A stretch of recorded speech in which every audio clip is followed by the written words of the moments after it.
If you're struggling with your backhand dink, today we're going to teach you how to have a bulletproof and reliable backhand dink. Most players' backhands are actually a liability, and in this video, we're going to show you how to turn that into a weapon. Now, let's jump right in.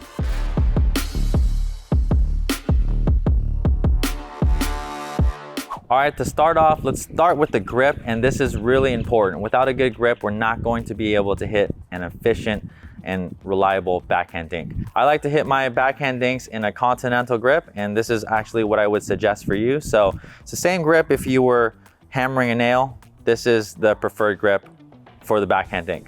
Next, I'm going to talk about the stance. The stance is really important.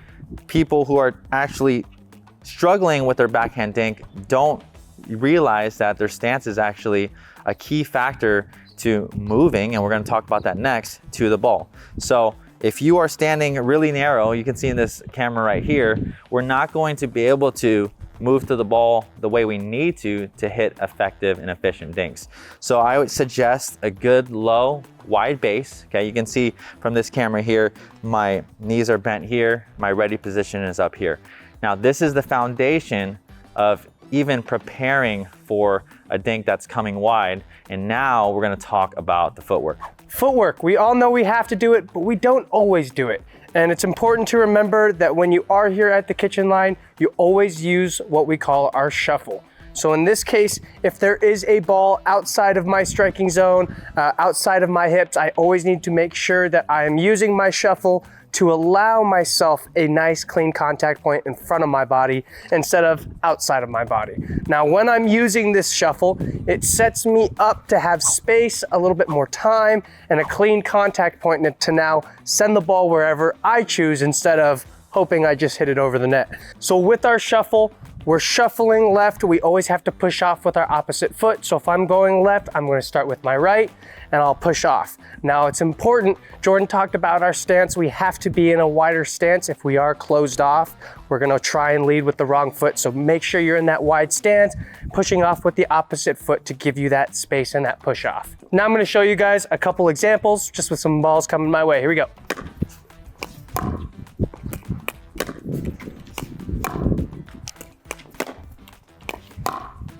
So we just talked about the shuffle, but what we need to realize is not every single ball is always going to be straight to our left. Sometimes this ball pushes us a little bit back.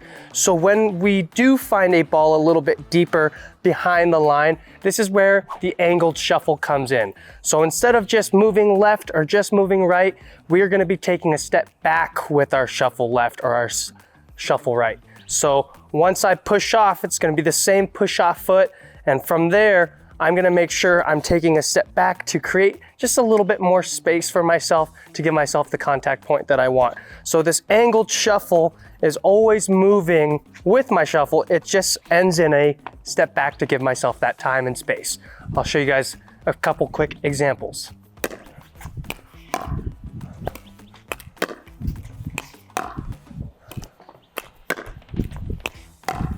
Now, one thing to note is typically, if you find yourself getting pushed off of that line, that isn't a problem, but you can maybe solve a few of those issues just by taking a couple in the air, and if you can't, always give yourself that time by taking a step back. Really quick, if you're watching this video, statistics say that 8 out of 10 of you watching are between that 3.0 and 3.5 level. I just created a 5-part video series called Breaking the 3.5 Barrier, and you can access it for free. All you have to do is go to the description below, click on the link, put in your email, and we'll send you exactly what you need to do step by step to get to that 4.0 level. Now, let's get right back to the video. All right, so now let's talk about the technique and execution of the shot and the swing, okay?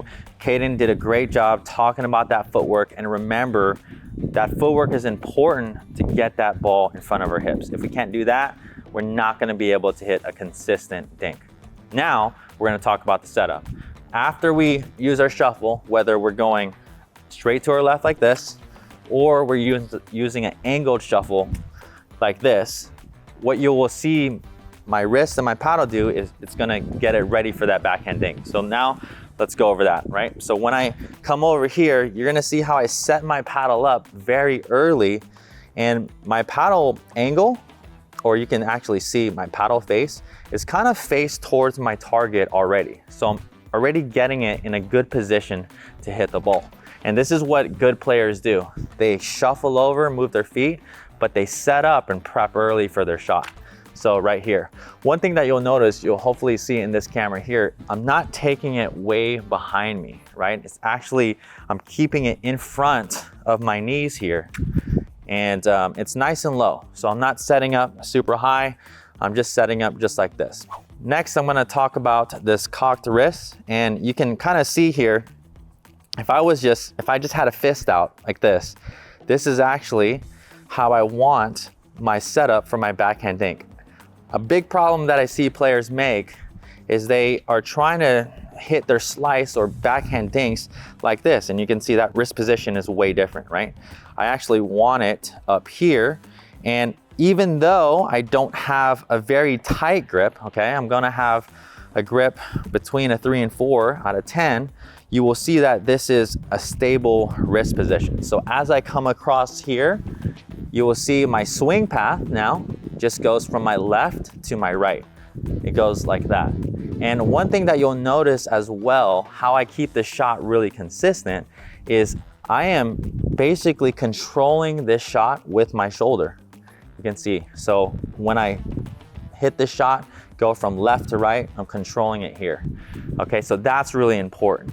And what you will see in consistent players is that when they come across, they're not, using their wrists. We just talked about you want a stable wrist all the way through, and their paddle angle doesn't change a ton. They're not doing that, and they're not doing that. So again, we're gonna shuffle over, set our paddle here, come through the ball, left to right, and then actually we're gonna shuffle back. I'm gonna show you a few here.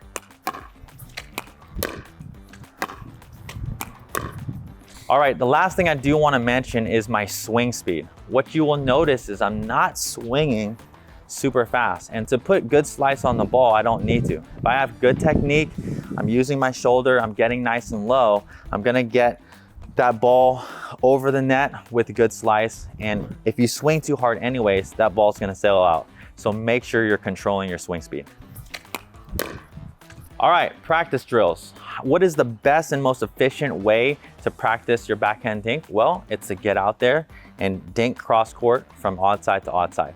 We already talked about exactly how to do it. Now we're gonna put it into practice. So now Caden and I are going to get cross court from each other, and we are going to dink cross court and keep the rally going, try to force each other off the line at times, and maybe force each other to hit a volley dink at times. The hard part when players are learning this as well is they're moving their feet, but they're not aware of actually taking the balls out of the air that they can very comfortably, okay? So if you don't have to be pushed back off the line, if you could take it out of the air as a dink volley, do that first, and then if it's too low or pushing you back, then you move your feet and go. So now we're gonna do a rally game, and we're gonna show you how we practice our cross-court backhand dinks. All right, so like I said, we are going to go cross-court, and we like to play points to 5 points. You can do this any way you want, but again, we're focusing on that contact point, getting in front of our hips. We're focusing on our footwork, and we're gonna play a rally game, first to 5. Let's go.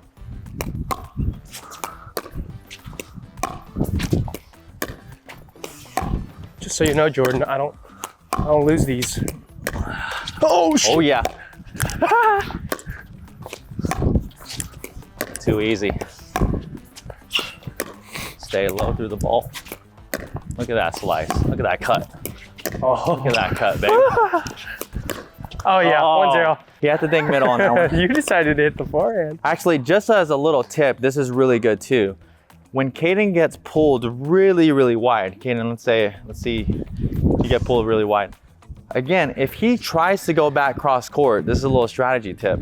Where are you gonna have to cover on your next ball game? Woo, you're gonna have to come all the way over middle. He's gonna have to cover all the way middle. So strategically, when you get pulled off like that, and when my left foot gets beyond that sideline, it's always good.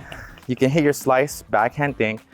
You can hit it to the middle here so that it makes it easier on that recovery, right? Yep. What would you say, Ken? I can't agree more. Obviously, the wider you try and go on a ball that pulls you out wide, not only are you going to have to cover more court, but you also are putting yourself at higher risk to make a mistake.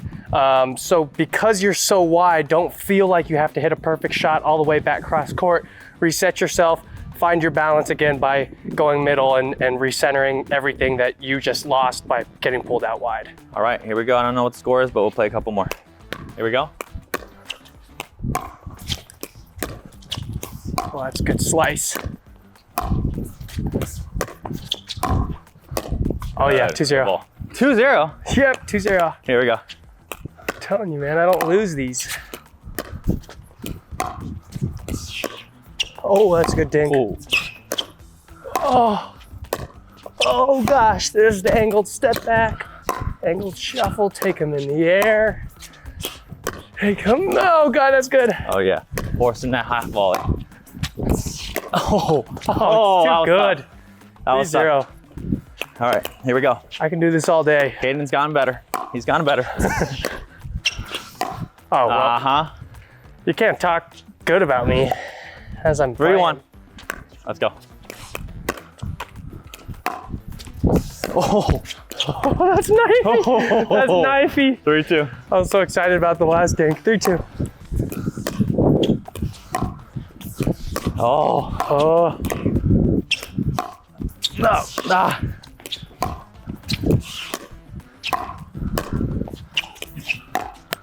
Thank you for the generosity. Yeah, you're welcome.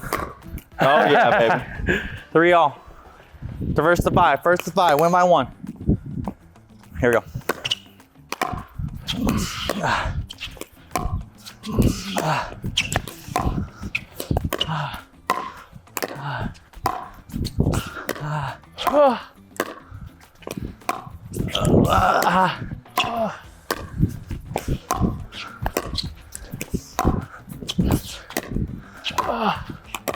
Yep. Oh! Let's go. 3-4. All right, here we go. 3-4, game point.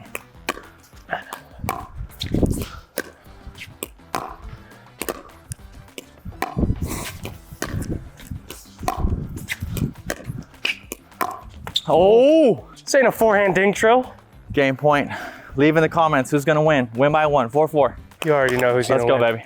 I don't choke. That's too good of a dink, man. That's too good of a dink. You don't know what to do with that, homie. Oh! You don't know what to do with that. You gotta dink to my forehand. You don't know what to do with these? Come on. You don't know what to do with these? Let's mess Come it on. up there. You don't know what to do with these? Oh yeah, come on. No. Ah! Yep.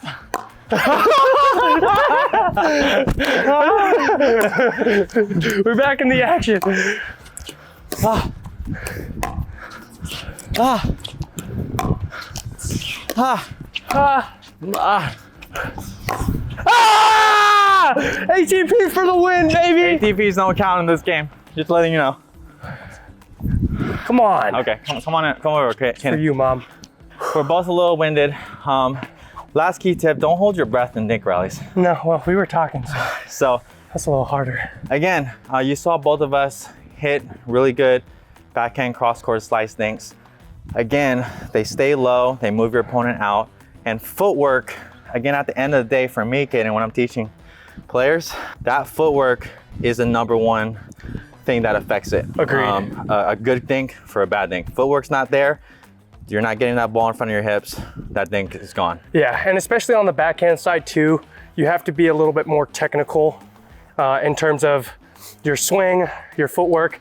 And if your footwork is not the first thing that's moving and getting you in position to hit that shot, it's almost impossible. So think about using your feet to be a higher percentage in consistency as a player. When you do move your feet, good things happen. You're able to be offensive, you can locate with your shot. If you don't move your feet and get yourself in a position, backhands are going to be hard. Yep. Thanks so much for watching this video. If you wanna see a video working on serves or speed ups, Hey, click right here.